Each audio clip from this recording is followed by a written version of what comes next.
फेरि पनि स्वागत छ गाइज हाम्रो मम्बाज युट्युब च्यानलमा। म चाहिँ तेज भण्डारी हो है। मम्बाज च्यानलका ओनर चाहिँ हाम्रो सुरज तामाङ सर हुनुहुन्छ। उहाँहरू चाहिँ अब मेमी पोखरी जाँदै हुनुहुन्छ। हाम्रो योजना उता छ, एउटा भवन बनाउने छ पर्यटकीय होइन पर्यटकीय भवनको लागि उहाँ चाहिँ जाने हुनुहुन्छ।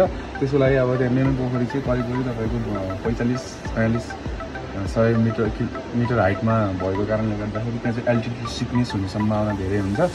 अनि त्यहीको कारणले गर्दाखेरि हाम्रो फर्स्ट एड चाहिने आवश्यकता पर्न सक्छ।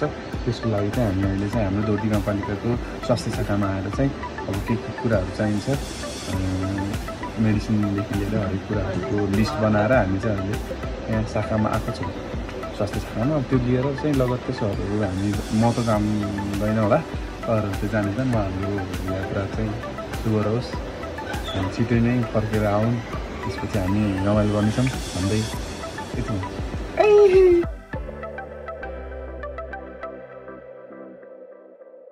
हेलो मम्बाज फ्यामिली, म सुरज तामाङ। तपाईँहरू एकदम आराममा हुनुहुन्छ होला, म पनि आरामै छु। धेरै दिन भयो भ्लग नहालेको। मेमी पोखरीतिर जाने समय जुरेकोले जाँदाखेरि के सिनहरू कस्तो कस्तो उसहरू देखिन्छ त्यो चाहिँ तपाईँहरू सामु देखाउने छु। टिममा हुनुहुन्छ अनिल सर, म अनि अरू दाइहरू हुनुहुन्छ। यता हाम्रो डोटी साथ फलेनीको लानुपर्ने सामानहरू सबै हामीले प्याक गरिसक्यौँ। यस्तो सानोतिनो कुराहरू, फर्स्ट एड, यताउता लगाउने कपडा, रासनहरू यताउता सबै रेडी भइसक्यो। अब चाहिँ आज हामी माथि लप्सीपोर्ट गएर बस्नेछौँ। भन्नुहोस् तपाईँ किन छुट्नुभयो? कहाँ जानको लागि? मेमी पोखरी जानको लागि। हजुर, म अलिकति हिँड्नलाई अलिकति असहज महसुस गरेर म त्यो डाँडासम्म पुग्दिनँ जस्तो लागेर मात्रै हो। अनि नत्र अहिले हिँडौँ जस्तो भइरहेको क्या। हो र? हाम्रो जोस देखेर जोस हुनु पऱ्यो नि है। केटाहरूको चाहिँ अहिले प्याकिङ भइरहेछ होइन। म प्याकिङ देखाउँछु।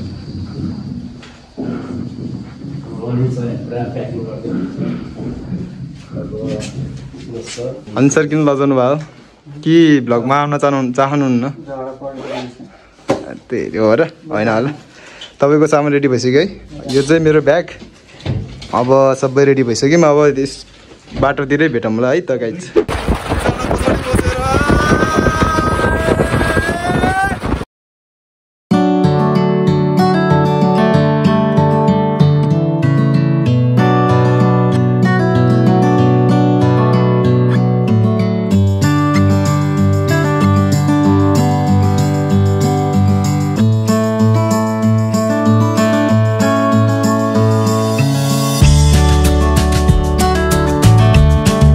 अहिले चाहिँ हामी हिँडीतिर आइपुगिसक्यौँ भित्र। त्यसरी बस्नु परेछ पानी पर्नाले हो कि होइन? कस्तो हुप्पो भएको फिल त भएन तपाईँलाई? पसिना आउनु थाल्यो नि त मलाई त यो लगाएको झन् आइसकेको छ। हिले बजारको यो चाहिँ सस्ते चौकी हो। अब यहाँ यसरी पुरै त्रिपाल ओढेर केही देखाउनै पाएन बजार त।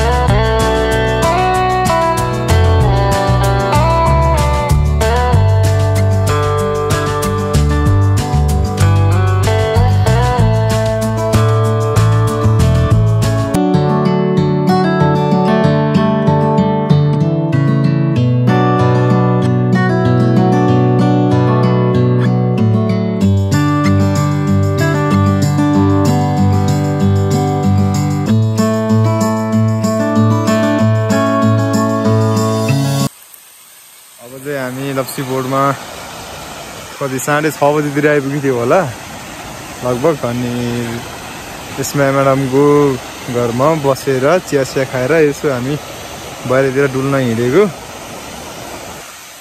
अनि दाजुले चाहिँ हुनुहुन्छ फोनमा बोल्दै, बिजी म्यान एकदम।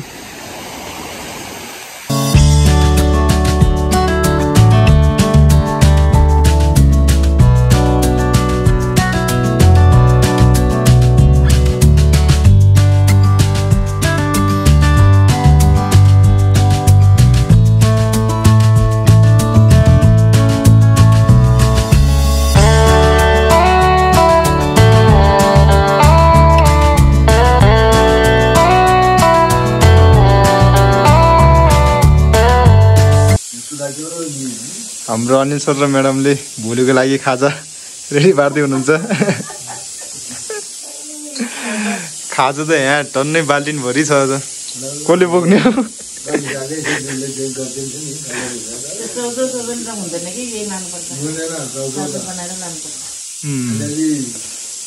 सकिन्छ होला नि सर? जोस कतिको छ तपाईँसँग अहिले? अनि सर बेसरी लजाउनु भयो अहिले त्यस्तो होइन भनिदिनुहुन्छ।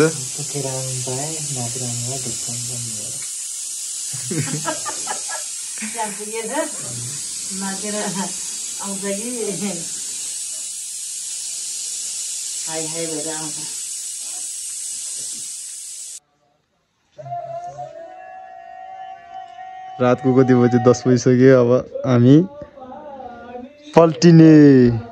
भोलि बिहान कति बजी उठ्ने हो? 5 बजी उठेर एकदम 1 बजीतिर जाने है हामी है। ल सुतौँ है त अब।